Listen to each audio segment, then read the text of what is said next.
Good evening and welcome to Whiskey Wednesday. Joining as my co-host yet once again, the ninja, Dr. Jason Pittman. Tonight, we're going to be talking about innovation. We're trying to answer a few questions about it. What are some of the most innovative companies out there? What can you do to be innovative? And, well, how does the ninja and I define innovation? I'm your host, Dr. Dan Ford, and this is EchelonOrchid. Guess who's back?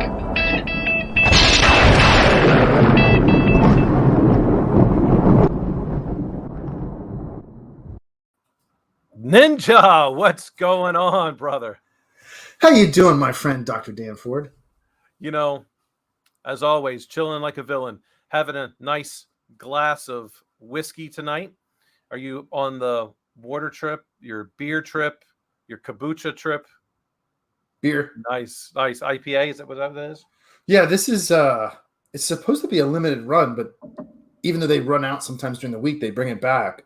Funny enough, you can only get this, at least here in North Carolina, at a Sheetz. You can't get it at Food Line grocery store. This is a special summer Goose Island. It's called Beer Bear Hug. And it's a double IPA. It has a little bit of citrus to it, which it's subtle, so I like it, because I don't like sours and stuff like that.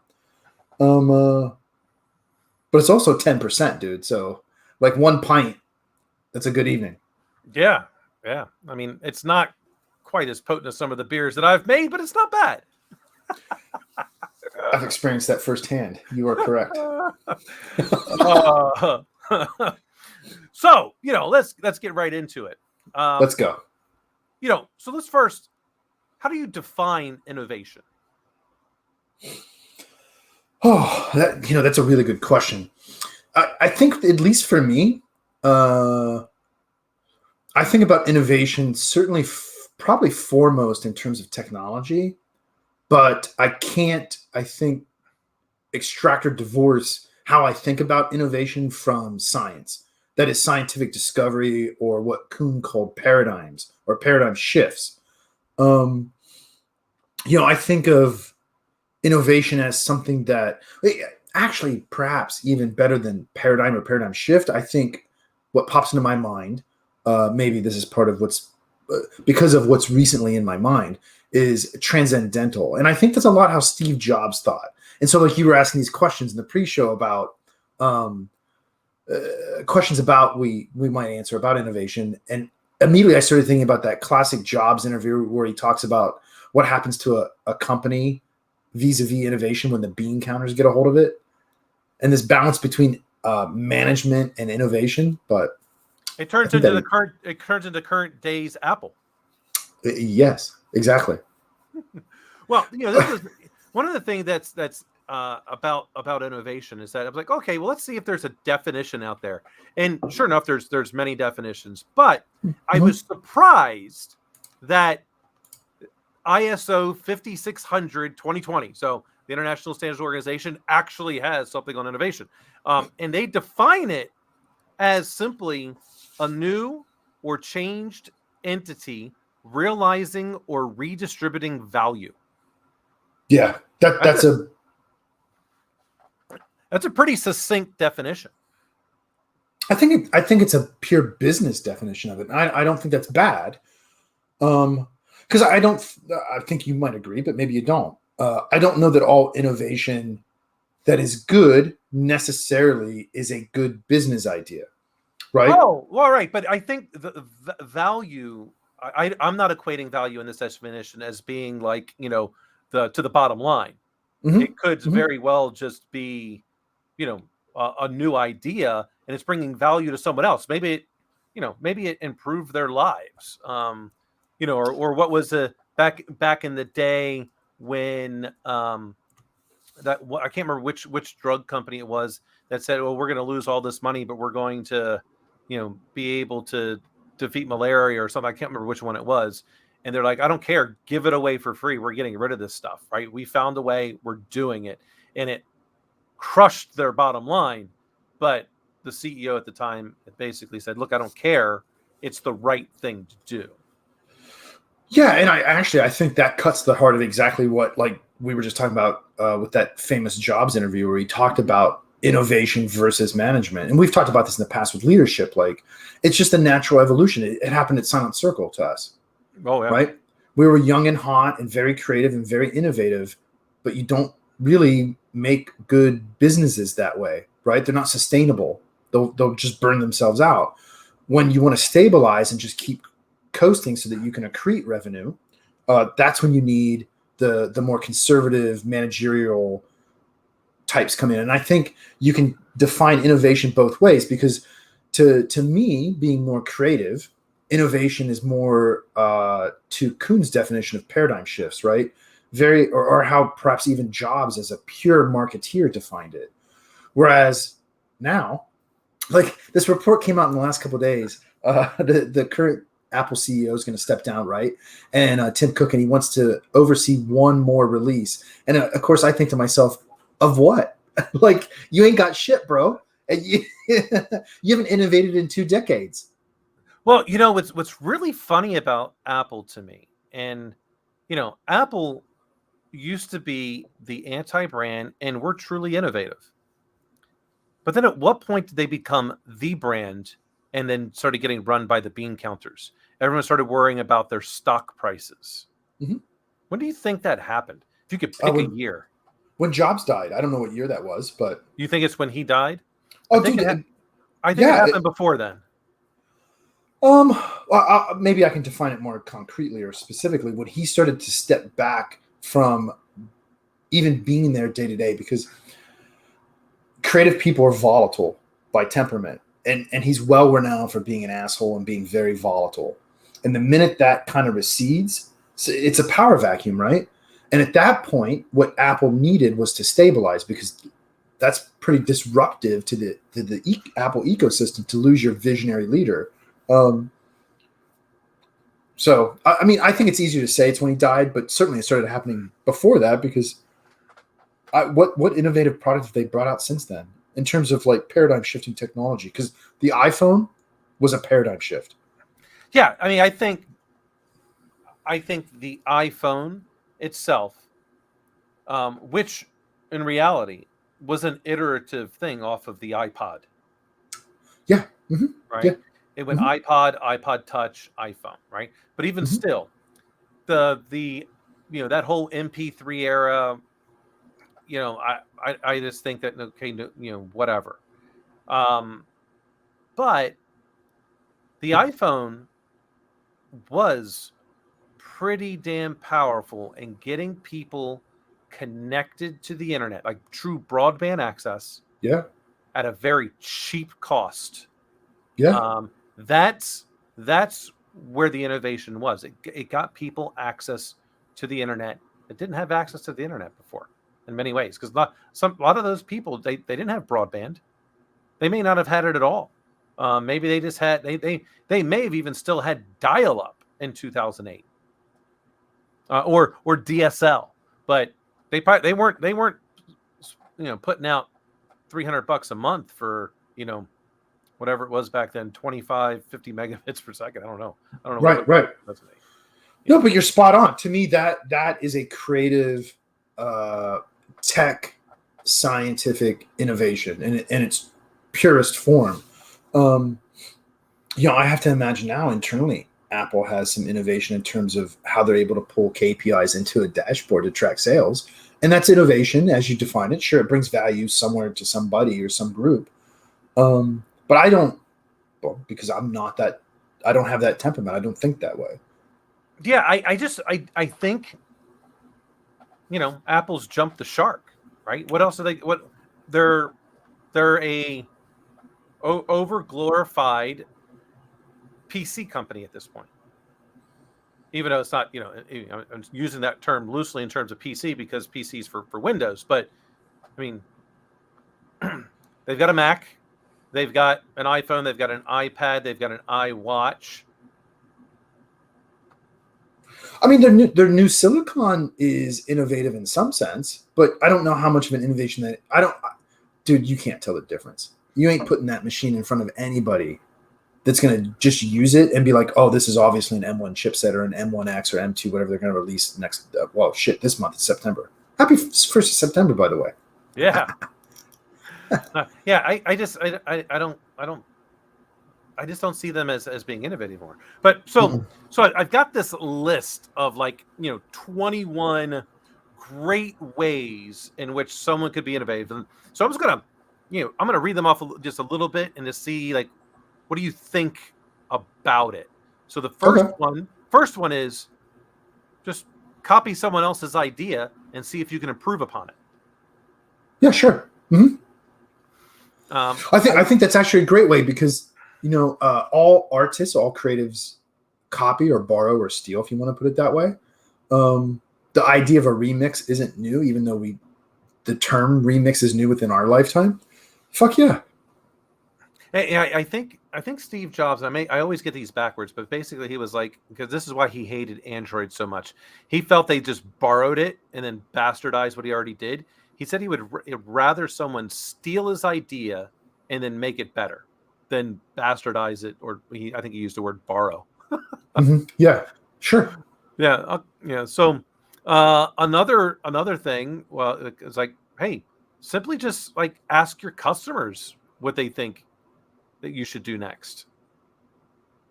I think that's a lot of what product management does.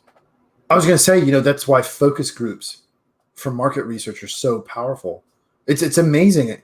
It's amazing what you can find out, especially if you're willing to ask somebody a question and then just shut your mouth and let them talk. Oh yeah. I mean, if you give a person an opportunity to talk with you, they won't stop. They'll keep talking. They'll keep communicating.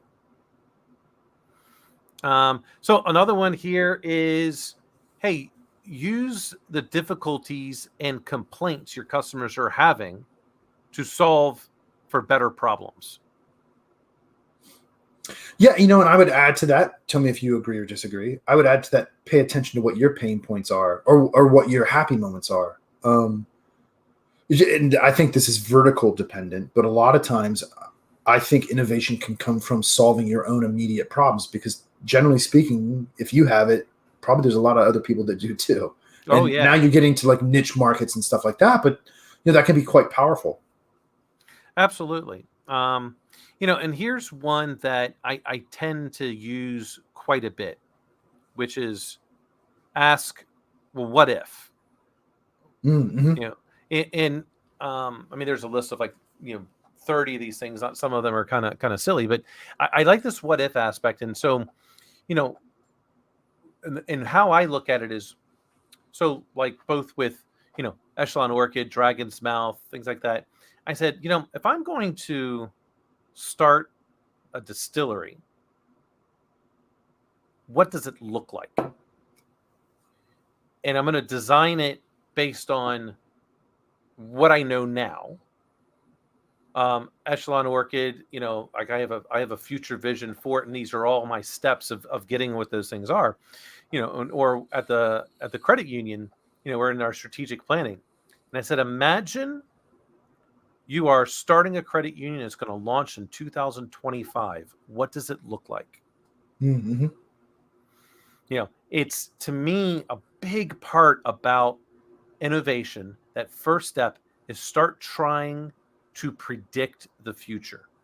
Maybe try to predict a month out, 3 months out. I mean, back when mobile was hot, it was iterating so fast. Every 3 months, it was all different again. Now it's kind of matured. It's no longer, this darling of innovation. It's just every year, what is Samsung doing? What is Apple doing? What is Google doing? Because it's only once a year now. But before, it was every 3 months. You didn't know what was going to happen. So start trying to predict the future. Well, and to your point, I also think a very powerful avenue to take, at least in thinking about that, is thinking about in which ways can this go wrong? Because fundamentally, the majority of people don't think that way. And so those are opportunities because they're gaps that aren't going to be filled commonly. And so that's what strikes me about mobile, right? Like when we were at Silent Circle, you're right, mobile was the darling. It was the future. And man, listen, that wasn't that long ago. And now mobile is 100% normalized. Like it's not even, like I actually feel funny saying mobile as a term because it's just so out of vogue to refer to that type of access or that type of computing as being distinct from any other type. Now it's just all devices. Yeah, you talk about true personal computing. It doesn't get more personal than carrying it around with you. Well, especially depending on where you might put it. Hey, man. But it really gets down into those things. Like at a certain point in time, innovation becomes the mainstream, and then what's next, right? It's this is why, in many ways, where Elon Musk didn't invent the battery, he didn't he didn't invent rockets. Right, he didn't. But I don't really think he did truly anything innovative at Tesla. But I do think he definitely innovated at SpaceX. Yeah. I think everything that he did at Tesla was an iterative aspect as to what the next thing for electric powered cars are, and I hope Toyota and Honda eat his lunch with the hydrogen fuel cells, because that would just be great. Oh man, yeah. Well, but to your point, and I think that's a powerful way to think about this too, to kind of combine some of the ideas you were just talking about. Is so take Apple for instance, right? I think you can step back and ask why aren't they able to innovate anymore? And so you put aside Jobs' argument about management types running it and stifling creation. Put that aside. But what are their technical limitations that are now keeping them bound to, let's say, the form factor, loosely speaking? Well, battery's a big one, right? Battery's a huge limitation. Interestingly enough, man, maybe even up to a year ago, certainly within the last 5 years, I would have, and we have before argued heavily about why isn't there a Mac that's touch? And Jobs, and somebody asked him that in an interview, and he said, because it's fucking awkward and your arms get tired. And so I did a little experiment not too long ago, and sure as shit, he's right. Using touch for a desktop input predominantly is a horrible experience. Oh, I absolutely. But what I like about touch, like with my Chromebook, is that when I go to a meeting, I flip it and it becomes my writing surface, and it does it, quite well. I can take all of my notes on it. And if a Mac, like I truly despise carrying multiple systems. I want to have my phone and basically my bigger device. So when I take notes, I want to write them out. I don't want to have a MacBook and an iPad and a phone. That to me is a waste. And so if there was a MacBook that also had touchscreen for that purpose only, I probably would give up my Chromebook. Probably not. I love my Chromebook. But now counterpoint real quick, because this is an innovative observation, I think, or it's an observation about innovative space. I'll tell you where, and it's based on human form factor, right? So this is human computer interaction design, where a desktop with touch excels. I have an HP all-in-one gaming PC in the house, and that's for baby Pittman. And for her, with her physical form factor and what she uses a computer for, it's fabulous. It's fabulous. She hasn't got these big guns, right? So her arms don't get tired, dude, when she's sitting there touching the thing. And it works great for Roblox. And the big thing is it's an easy transition for her from her iPad, which is her primary computing device. But for me or Marcia, or I think any adult, right, that's using the computer the way we do, which is also biased by, we started using computers when touch didn't exist at all in any way, it doesn't work very well. No, it really doesn't. And It's perfectly fine. You know, at a certain point in time, as your physiology, you know, the touchscreen is no longer valuable if you're sitting there trying to be truly productive. Like I said, for me, the biggest thing about touch is just that I can take notes because then I can properly annotate them and I can search them. Like I don't want to use a notepad because how am I going to catalog it?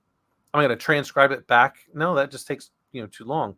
I can go that and put in my keywords right as the certain things in the meetings are happening or whatever it is, and then, you know, be done. I think you were doing that at one point as well with Evernote. And I still do. I don't use Evernote anymore. I haven't for quite some time. But yes, I agree with you. I had a distracting thought for a second about metadata, which those tags are metadata. Yeah. Because surprisingly, I'm going to take a little tangent here. I'm going to get a little upset. PDF is the portable document format, and that's a fucking standard. And we've had that standard since 1995. Okay? In terms of how that standard as a schema is applied to portable documents specifically for the internet. Dude, nobody follows it. Nobody follows it. Oh, it drives me up the wall, man. Drives me up the wall. So here's a funny story about this. So back when I was at McAfee, we had this so technically it was secure computing still at the time, and we had this product called Iron Mail. There was, Cisco had one. I can't remember what theirs. I think theirs was called Iron Port, whatever it was. Yep, Iron Port. Yep. So funny enough, when you talk about those PDFs, they're the bane of my existence with any of these email scanning things because everyone does it a little bit different. And I remember this particular Department of Defense customer that used, I want to say it was called Foxit. Mm-hmm. There is a PDF reader company called Foxit. Yeah. Yes. Iron Mail couldn't actually scan that PDF for certain words. I mean, any word. It couldn't do the dirty word search in Foxit. They're like, well, we have this enterprise license, and we need this to work. Can't help if they're not following the format. I mean, that was a big part of it. The RFC aspect for PDF. Like, we're looking for these things. It basically, at the time, if I remember correctly, as you created it into a PDF, it basically was a picture file, so there was nothing to search. I have no idea if Cisco was able to do it or not, because I didn't have their stuff. But listen, man, it's been damn near 30 years, and it's still not done correctly. Oh yeah, I mean. And I know that, for the record, for full disclosure, I know that because now I've stumbled into this field specifically related to studying scientific documents, and it relates to parsing this metadata out of the PDF. And these are defined fields, man. You can get the Adobe schema standard for all PDFs, and it spells it out, man. But it's like anything else. This is something that limits innovation. Like, it's just, what the fuck, man? And so here's the crazy thing too, because then, like, okay, so specifically what I'm looking at is the keyword field in the metadata schema that's embedded in the PDF. Okay. All right. So you might think, okay, so maybe some people do it differently and they're like in a different order or something like that. That's not what I mean. No. Here's the first problem. Who's responsible for putting the data in the metadata field? That's not clear. Is it the author or the publisher? Nobody takes responsibility. Okay. Well, how does the data get into the field? Nobody fucking knows because nobody's responsible. So sometimes the field's there, but it's not populated. Sometimes it's there and it's populated. Sometimes the field's not even there. 30 years we've had the internet like this, man. And the standard's been around specifically for this. And it was created to structure unstructured data on an internet. So so which one bothers you more? Cybersecurity as an immune system, or how people have implemented a PDF? This one's starting to bother me more, man. Because I can write the immune system off as people just being dumb. But they never took biology at any moderate, let alone advanced level. So they've just, okay, dude, I've gotten to the point where I can, as the emperor of mankind, let that sin slide. This one is unforgivable. Unforgivable? This one is irredeemable. Wow. Yeah, there's no way back from this one. So I might be able to go see one of our friends at a conference that person runs, but we'll see how many people get mad at the title of this paper, because I refer to the field as an elephant graveyard right in the title of the paper. Which conference you talking about? Oh, our friend from Capital. That does a conference? The Sissy conference that Vic runs. Oh. Yeah, because, I haven't forgotten. If it's accepted and I go, going to have some explaining to do. You said some unkind words about me that weren't true to somebody. I mean, is he still even involved? Yes. Oh. Yeah. I mean, they might have to will him in a fucking chair, but listen, man, I don't care. Like, well, you don't even have to be able to talk. I'm going to give you an opportunity to be a man and say you're sorry. We'll see how it goes. Well, if you need me to give you some pointers back on any particular type of choke, let me know. Well, hey, that's a good space for innovation. Talk about you could broadly to obviously talk about martial arts. That has a very long history, certainly longer than Apple. Oh yeah, I mean, and but even BJJ itself is let's say a discipline within that broader space. There's been an enormous amount of innovation. Yeah, I mean, think about BJJ in and of itself. Helio Gracie was like 130 pounds, couldn't even do a pull up his entire life. Prior to him, all of jiu-jitsu was closer more to judo. And in the Japanese tradition, yeah. Yeah, and he learned how to do everything from his back because he wasn't going to be able to overpower anyone. And really that hip control, like he figured out how to use leverage from hip control. I mean, it was a huge innovation at the time. And now, people are, trying to do, many different things with it. But really, you can take a lot of lessons about how to be innovative through Brazilian Jiu-Jitsu. And one of those is the aspect of, you got to keep it simple. You got to stay, where's your framework? Keep things tight. If you see something that's starting to loosen, well, what can you do to bring it, back? I mean, all of those potential techniques of how you might do something can get there. But what I really like about Brazilian Jiu-Jitsu more so in innovation is that it's truly human chess. It is much more mental. And so you have to predict, like when you talked about, having to account for all of the failures. I mean, that's jiu-jitsu to me. And I think that's extremely important. One of the things I really struggle with this when it comes to some of my people, because it's really easy to say no. There's millions of reasons to say no. Tell me how we're going to say yes. And then let's plan for all of those pieces that we can all collectively go, what can go wrong? And then have a plan. All right, how are we going to do it? But no one can be innovative if you're unwilling to take chances. Well, I think you hit the nail on the head when you said it's simple. And I think the thing that is poignant about martial arts broadly, but specifically jiu-jitsu, I'll say any grappling art, but that's really the best example of grappling arts because judo is very limited, really just to the Olympics. Wrestling, sadly, the folk style doesn't exist. But those are all kind of in the same realm, right? What's unique about them is they're what I would refer to as a high friction crucible. And what I mean by that is because the only way to practice is to engage in conflict, right? That forces simple solutions to problems.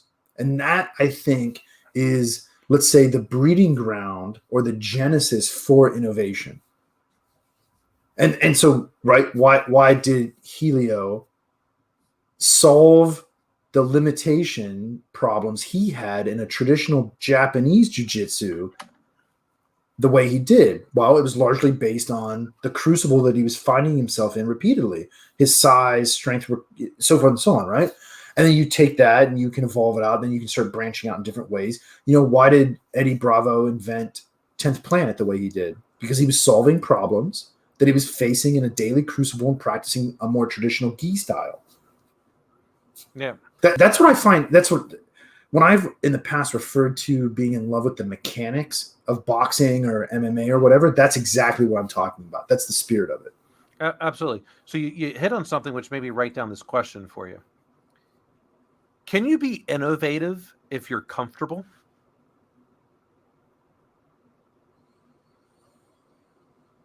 I think you'd be hard pressed to be. I don't think it's impossible. I think you'd be hard pressed to be. I think it's highly improbable that you could be innovative if you're living comfortably, because I would agree. And the reason why I say it, that is, you hit on something there, which is that friction. Yeah. Yeah. Right. It has to be high friction. If you don't have friction, if you don't have something that is in conflict, that's why they say iron sharpens iron. That aspect of friction, conflict, and I don't mean conflict in a negative way. Yeah, you can. No. I think the way Steve Jobs, the way he's been portrayed, is, one, is probably true, and two, they could have been so much better if he had done it a different way. You don't need to be a jerk to get people motivated and pushing them in the right direction.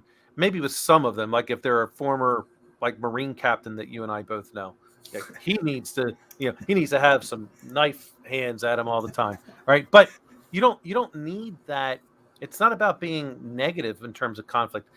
Healthy conflict. Okay, I don't agree. Here's why I don't agree. Take those points. It's not personal. It's about attacking the problem. But I cannot foresee it. And I'll put it in this way. I can certainly and completely appreciate why Conor McGregor has lost his edge. Dude's got $100 million in the bank. It's easy at that point to go, I'll just go to training at 10 a.m. I'll just do this, right? Not that he has looked bad or anything like that. One, and I've said it, a million times. I don't like him at 155. I just don't. I like him at 145. That's where he needs to be. There's not a person on this planet at 145 that can beat him at this point. At 155, he can't do it. And so you can ask, for instance, what's the difference between McGregor and Mayweather? Well, Mayweather repeatedly spends all his money, so he has to go fight to earn more. Yeah. But so I mean that part in jest, but it's demonstrably factual, right? But it recreates that hunger or that crucible friction environment in which you psychologists will explain this as stepping into chaos from order, right? You have to have a foot in chaos to develop. If you only exist in order, that's no better than existing only in chaos. You need to have some measure of both, and if you want to grow, you have to have a little more. Depending on your personality and temperament, you can withstand more longer or less, fewer, right? For a lower duration. But you have to. It's the only way to grow, and you can actually see that in our physiological and cognitive development. I mean, we both have kids. You've seen it, right? Kids don't give a shit that they fall down repeatedly when they're learning to walk. That's a high friction crucible, but we all figure it out. Mm-hmm. Well, this is why I always say I'm the eye of the hurricane. I am the order amongst all the chaos moving around me. How I move, the chaos moves as well. But when Mayweather, you bring him up, it's so funny to me how many people will consider Mayweather being one of the greatest boxers. And I say this not in terms of a disrespect, but didn't he basically just turn into the George St. Pierre of boxing when he developed that Philly defense, right? Yeah. It was an aspect of, I'm just not going to get hit. He stopped knocking people out. Yeah. Because when you throw a punch, you're the most vulnerable. Now, it was an innovative defensive technique, and it served him quite well against many larger opponents. And in boxing, size matters a lot. But there are so many people that want to trash GSP for doing exactly what Mayweather did in boxing. And I think that's why many people don't consider him one of the greats of MMA. I legitimately think, sincerely believe that George St. Pierre is the greatest of all time, and I don't know that anybody will surpass him. And here's a big reason why. It's not just how well he performed in the ring, it's also how well he's performed as a human being outside of the ring. The dude is squeaky clean. He has zero. I mean, his most controversial moment is when he didn't understand English and he told Matt Hughes he wasn't impressed by his performance. Yeah. That's the biggest controversy you can say about GSP. Actually, I don't think he had anything to do with his English. I think he truly wasn't impressed with Matt Hughes' performance. Right? But that and the BJ Penn grease gate, that's like the two biggest things you can say about the dude. And that ain't saying much compared to what's going on, right? No. And that, that's not to diminish from the physical talent of people. But, this is, I've said this before to you. I don't know if it's been on the show or not, but this is like, for instance, the problem I have about when people refer to, well, he's really smart, but no. If he's really smart, there's no but. Nothing matters before the but. That's right. Yeah. Right. And so, John Jones, physically superior as an athlete, right? The dude is super hyper athletic, fantastic fighter, but he's an absolute trash piece of shit human being. He's basically the Alex Rodriguez of MMA. Yeah. Conor McGregor seems to be actually worse in some ways. But you know what? I think there's a slight difference between Conor and John Jones, at least at this point. Conor has never tested positive for PEDs. That is true. It's an absolute fair point. And I think Conor does most of his stuff, and while it may, in some people's mind, go over the line, he's doing it to sell a fight. He just took what Chael Sonnen did, and he took it to the extreme. Well, see, this is the thing too that I think also has to be kept in mind. I'm not buying his fights because I think he's a good human being. I'm buying his fights because I like the way he fights, win or lose. Mm-hmm. I'll buy just about every John Jones pay-per-view if he ever has another one because I like the way he fights. I want Conor to win. I would like to see John Jones lose, but that's me as a fan of the sport, and I want some conflict and friction within the context of those mechanics. I'm not sending either of those dudes fan mail asking them to have a beer with me because I don't want to hang out with either of them. I would absolutely hang out with George St. Pierre. I'd hang out with Conor McGregor. I definitely would. I get you, man. Yeah. I get you. I mean, it's not going to be boring.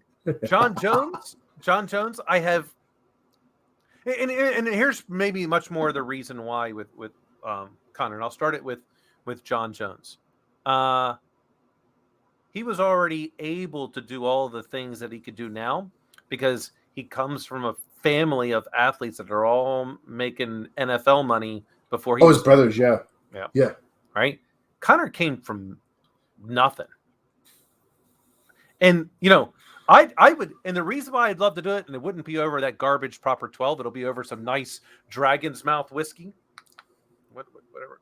This way. There you go. It's like in the mirror. Over here. Some nice Dragon's Mouth whiskey. Because I'd like to understand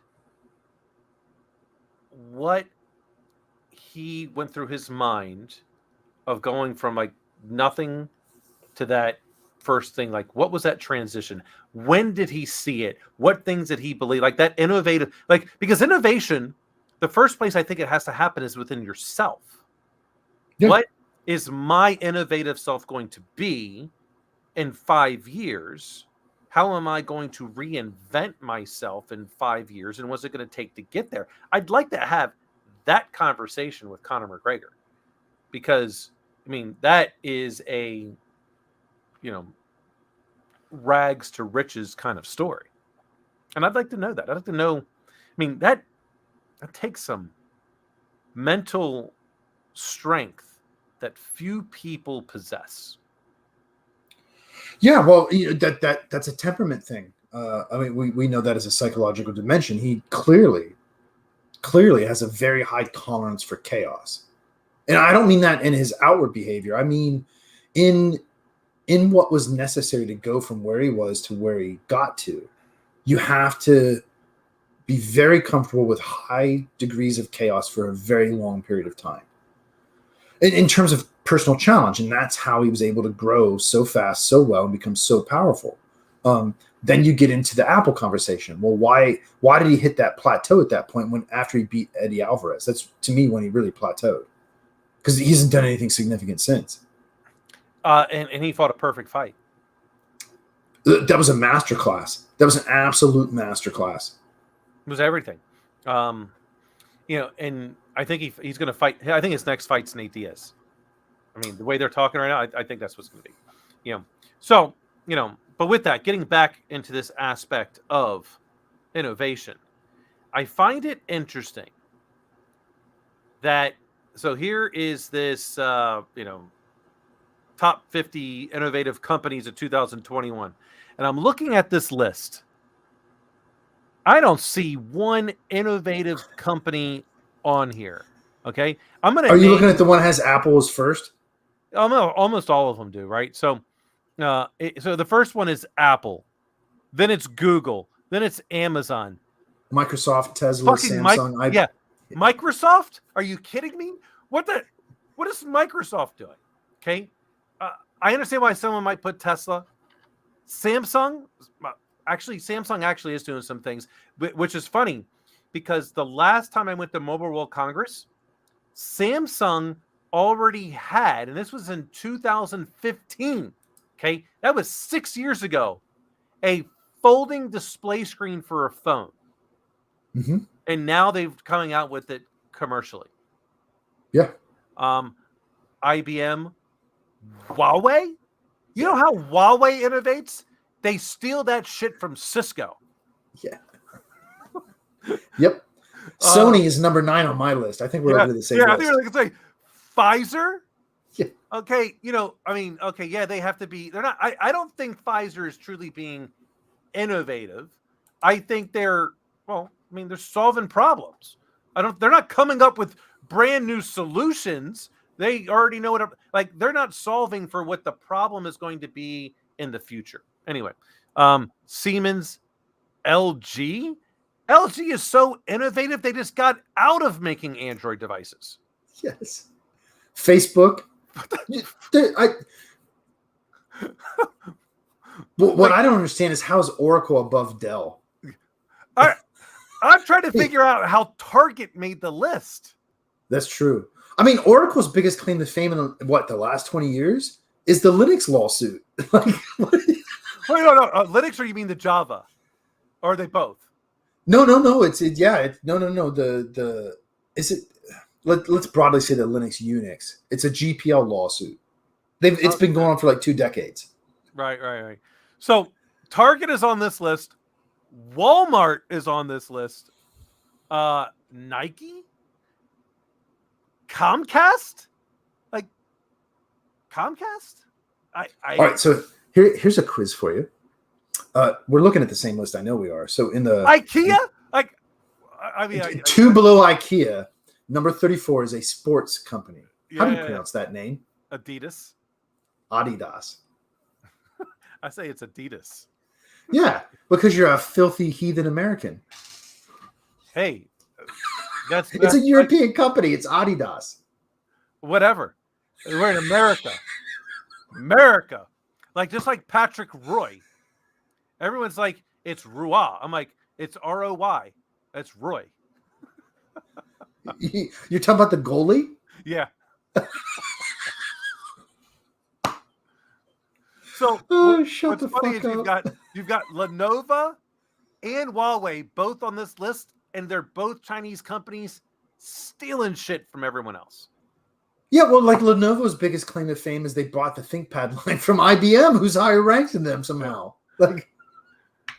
So there's this other list that comes from Fast Company. Okay, now there's some names on here that I'm not as familiar with, but I don't really necessarily like how some of them are the reason why they're on here. Like this one list has Cloudflare at number 2, and I think Cloudflare does some really interesting things. But the reason why they're on the list is because they were providing free security during all of this COVID scare to help companies out. I don't think that makes you innovative. I think that just made you a good, corporate citizen. Sure. I think Elastic is doing some interesting things, but then it gets like number 4, like Honeywell. I'm not sure what Honeywell's truly doing. Microsoft. So if you put Microsoft on your list as an innovative company, I automatically just think your list is garbage. Yeah. Now, I'll give you a company, in my opinion, that is actually quite innovative, just not visible to everybody. On the first list we both were looking at, number 44 is Disney. Disney does a phenomenal amount of innovation in their back, in their back end that you don't necessarily get exposed to, but it filters out into the broader, let's say, tech community or scientific community even. It's absolutely astounding what they're able to achieve, that you have no idea that comes from Disney. Even hydroponics and plant hydroponics, they have absolutely, but I think there's a reason why. Because it has been ingrained since Walt Disney, where he said nothing is ever finished. I'm kind of paraphrasing, but in that there's always ways to continue to improve upon what we have already done, and don't rest on the past. Like, okay, what's going to happen? What's next? Okay, great. What's next? Right? I think that, and that's been, they've, as many different CEOs that have come and gone from Walt Disney, I don't feel that culture aspect has ever gone away. No, the concept of like an Imagineer, has never lost. That's so ingrained into their culture. I was fortunate that for a number of years when I rode the train and the bus, I traveled with a lot of Disney people, and some of them were cast members, some of them were back end people, and so I got to spend a lot of time with them. And it was pretty goofy, wasn't it?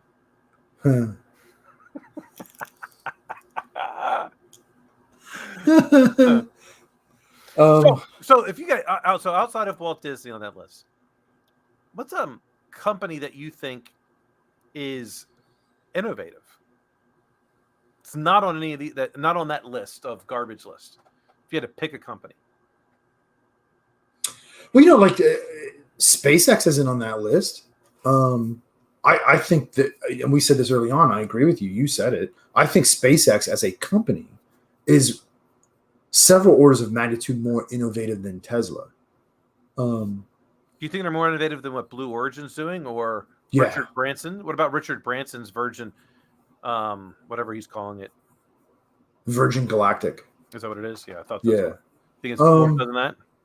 He's a scuff McAfee, in my opinion. Like, he just doesn't let people shit in his mouth like McAfee did. That's why he's not interesting. But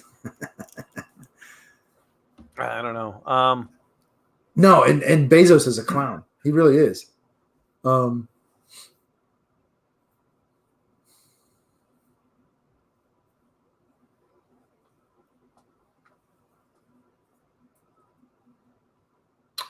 What's interesting, man, what I'm thinking about is it's hard to think of a company that actually isn't a subsidiary of another company, or associated with the same person that's driving that, right? Like, you could say SpaceX, but it's really Elon that's driving that bus.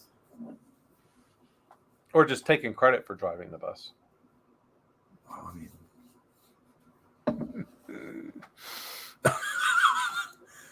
it's actually hard to truly think of a company that's being innovative today, because in many ways, a lot of them, I actually think overall, innovation as us as a species is currently in a rut.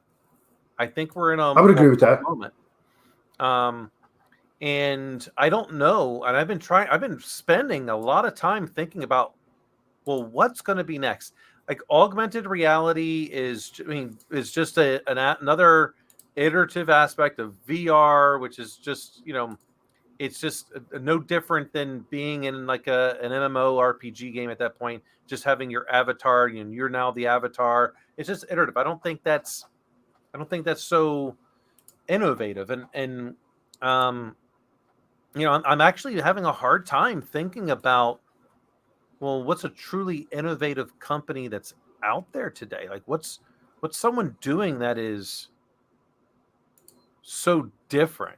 Like to me, I feel like in a way, like the truly last innovative company in many ways is Netflix. Yeah. Netflix caused this whole streaming revolution. Now everyone is doing it. And when did Netflix like first come out? Like Netflix's first thing was, how many DVDs do you want in the mail? Right.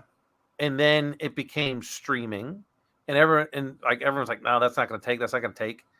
Then now everyone's like, I've got a streaming channel. Yeah, it's completely normalized and ubiquitous. You're correct. Right. And that happened fast. That happened super fast. Almost overnight, man. Like I was just thinking when you were talking, I was listening to what you were saying, and I was thinking to myself, well, I can't actually think about when did Netflix transition from physical media to streaming. Like I can't think about when I started streaming Netflix. I just had Netflix, and all of a sudden, it was streaming. Like it just popped into the place like a Keebler elf. I can only tell you that I actually never had Netflix when it was like the DVDs in the mail. Yeah, I did. I didn't. I just didn't. It wasn't that important. But it's when Netflix went streaming. I signed up pretty. I feel like I signed up pretty quickly. I feel like I had Netflix like that. I'm going to say in like 2014. Mm-hmm. Mm-hmm. That feels right. I'm trying to think. See, and this actually is telling. I can't think of the companies' names, but some of the companies that are doing like the vegetarian meat products, that space has some innovation in it. The technology that's going into that. Another industry that has a lot of technical and scientific innovation is the marijuana industry. But those companies ain't getting on a list like this, dude. Beyond Meat, is that the one? There's a big one. There's a lot. Those spaces seem to have some innovation, but again, they're solving a high friction crucible problem. Yeah. Oh, so check this out. I was thinking, I was pretty early on. Netflix actually started streaming a certain amount of movies in 2007. Jesus. Their big streaming event came when they had the series House of Cards in 2013. And now that I'm reading this, that actually is the reason why I got Netflix, because I heard some people talk about it. I'm like, that sounds pretty interesting. So it must have been like, that 2013, 2014. I think it was more 2014. I think season 1 was already over at that point. But yeah. So I'm thinking I was early. I was 6 years late. But in 2010 is when they actually introduced a streaming only plan with unlimited streaming and no DVDs. See, I think that's about the time we started. Yeah. Who knows, man?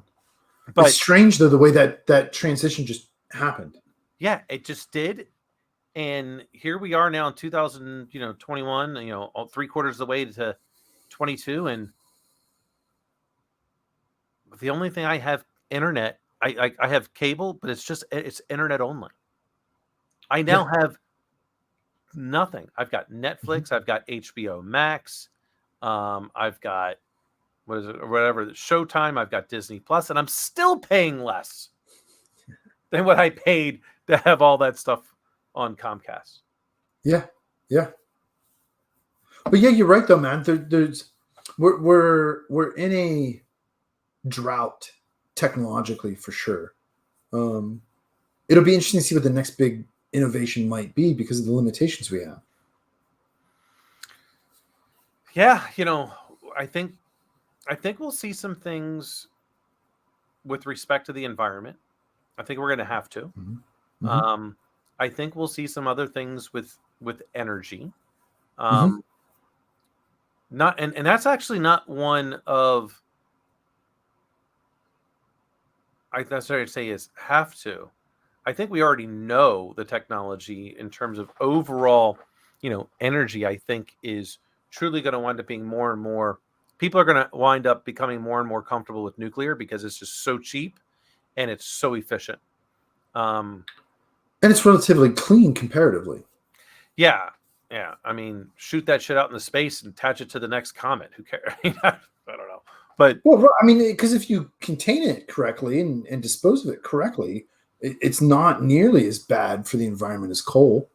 Oh, coal, yeah, just Yeah. kills it. And think about that. Like we just talked about, a couple times. Well, plan for what could go wrong. Mm-hmm. Well, nuclear, if something goes wrong, it It's goes pretty wrong. bad. Yeah. Right. But solar energy, I don't foresee in our lifetime being able to effectively or efficiently enable an airplane to go from Washington, D.C. to London. Yeah. Yeah, I don't know, man. See, because it's an interesting thing because part of it is the efficiency of the panels, it capturing it, and then you have the conversion of solar to electrical, and then you have the battery problem. It's inescapable. Yep.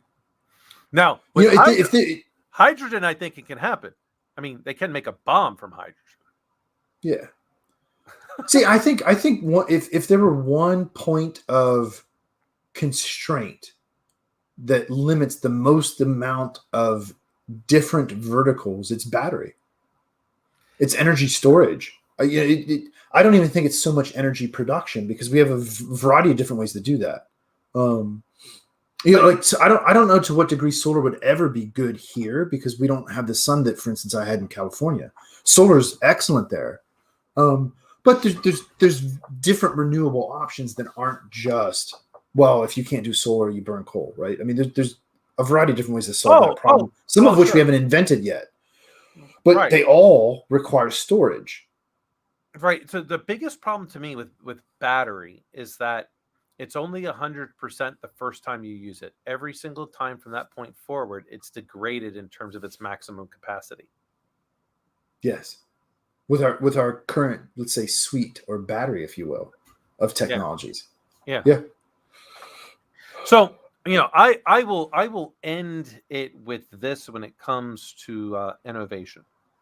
I believe to truly be innovative, essentially, it starts off with people and then the processes in which you're going to do it, which can result in innovation. But if you don't have the right mindset and you don't have the right framework or discipline, you're not going to have any innovation. But that's my last take. Ninja, what is your last take for tonight? Yeah, I agree with you, man. I think it's spot on that, particularly in our current cultural climate, we focus on how can a business solve a business problem, and we forget that at the end of the day, it's human driven, and innovation really, as you said earlier, is driven through an internal reiteration first and foremost, and then that's our orientation towards that problem and its chaos, right? Yeah, man. I think that's a good way to define it. Awesome. Well, my friend, it was good as always. I'm trying to keep all these things under an hour. So that way, when I finally figure out how to stream to Instagram, because they cut you off at an hour. And I'm currently at 59 minutes and 30 seconds. We're good to go. Beautiful time to do it. So thank you so much. Thank you all for tuning in. Hope to see you all next time. Ninja, have a great rest of your week, my friend. You too. Cheers, my friend. Good to see you. As you as well. Bye.